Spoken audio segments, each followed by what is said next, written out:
warahmatullahi wabarakatuh. Perkenalkan, nama saya Meli Rahmawati, NPM 210101105 dengan kode UKI 105G. Di sini saya akan mempresentasikan hasil kerja saya dan video ini dibuat untuk memenuhi nilai tugas dari mata kuliah Ulumul Quran yang diampu oleh Bapak Dedi Wahyudi yang berjudul Ilmu Qasah Al-Quran. Yang pertama yaitu ada pengertian Qasah Al-Quran. Qasah Al-Quran merupakan informasi dari Al-Quran tentang sebuah keadaan umat muslim yang sudah terjadi di masa lalu dan masa kenabian di masa lampau dan peristiwa-peristiwa yang sudah terjadi. Qasah Al-Quran yaitu tentang hal ihwal umat muslim yang sudah berlalu dan para nabi yang sudah terdahulu yang sudah terjadi.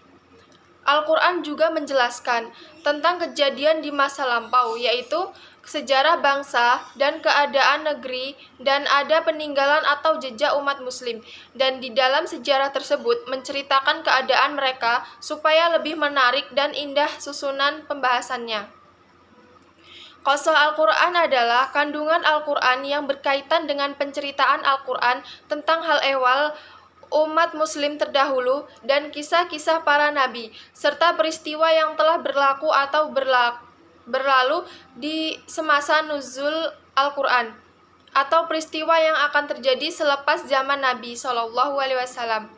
Pengertian Qasah Al-Quran yaitu kejadian, cerita, atau kisah dalam Al-Quran yang menceritakan hal ihwal umat-umat muslim terdahulu dan nabi-nabi mereka dan peristiwa yang telah terjadi, yang sedang terjadi, dan akan terjadi.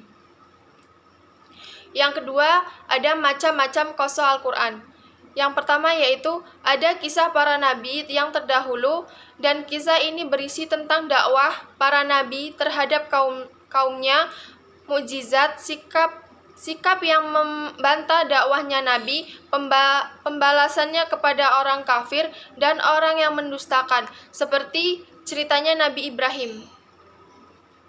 Yang kedua, ada kisah Al-Quran yang ada kaitannya dengan kejadian di masa lampau dan menceritakan tentang seseorang yang kenabiannya belum ditetapkan, macam seperti Jalut, Talut, dua putranya Nabi Adam, Ahlul Kahfi, Ashab, As-Sabti, Maryam, Ashabul Uhdud.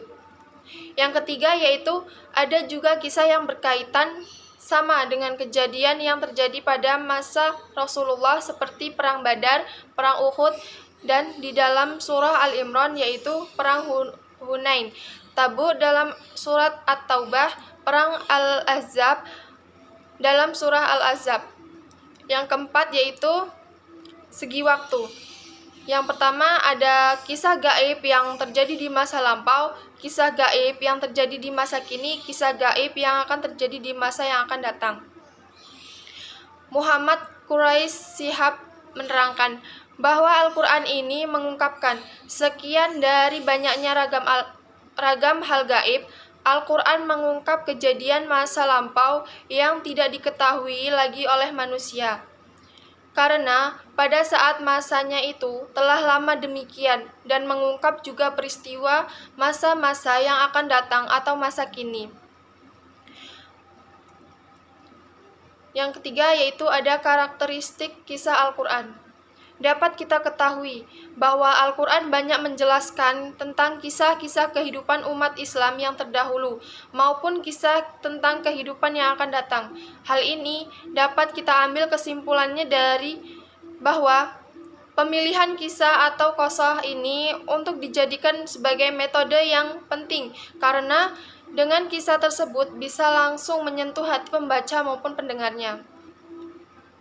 Dengan adanya qasah Al-Quran ini semoga dapat membentuk karakter peserta didik yang baik karena kisah Al-Quran adalah kisah yang terbaik di dunia. Tidak ada satu orang pun di dunia yang mampu menandingi keunggulan kisah dalam Al-Quran.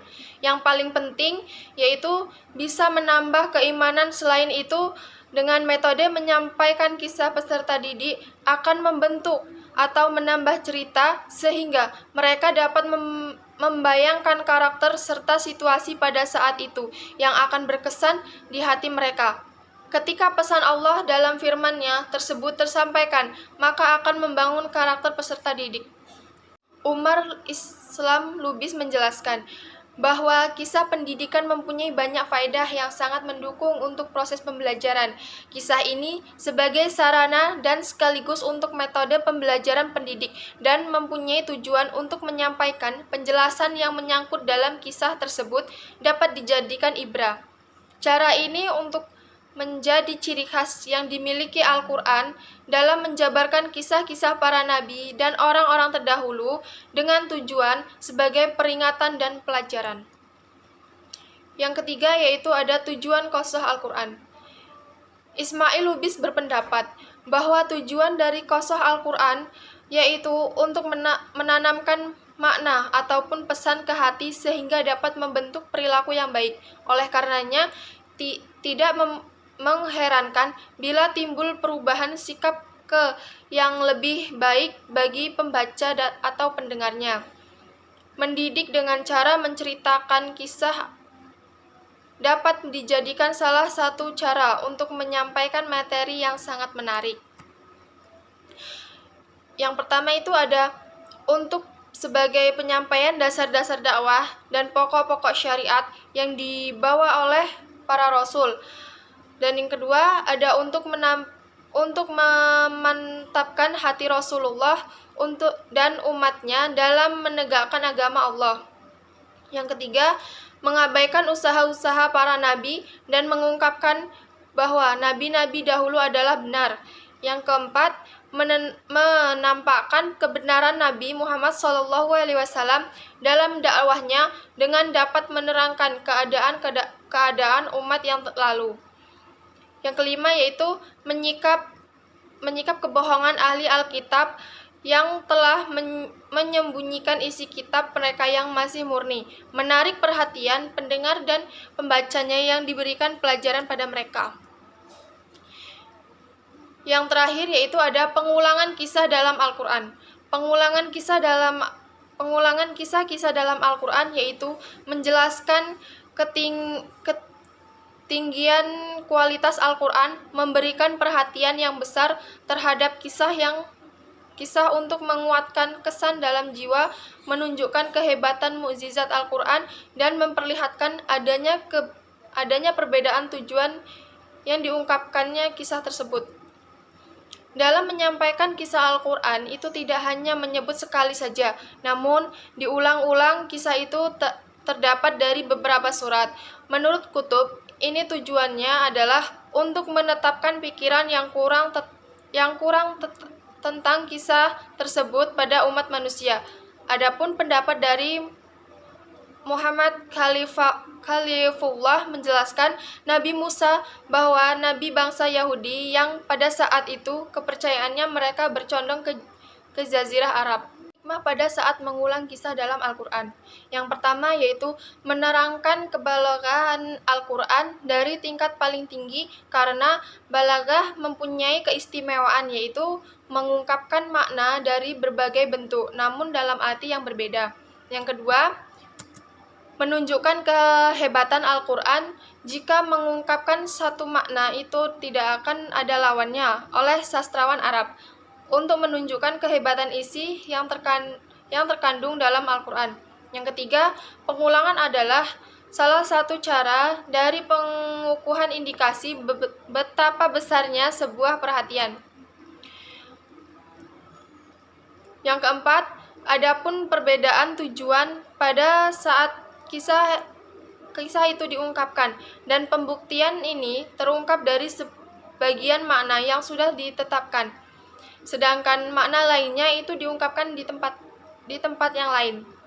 Pengulangan kisah dalam Al-Quran dibagi menjadi ada 3 bagian, yaitu pengulangan kisah kepada tokoh yang berbeda, pengulangan kisah bersama kronologi yang beda, pengulangan kisah dengan mimik bahasa yang berbeda. Demikianlah tadi presentasi yang bisa saya sampaikan. Kurang lebihnya saya mohon maaf. Saya akhiri. Wassalamualaikum warahmatullahi wabarakatuh.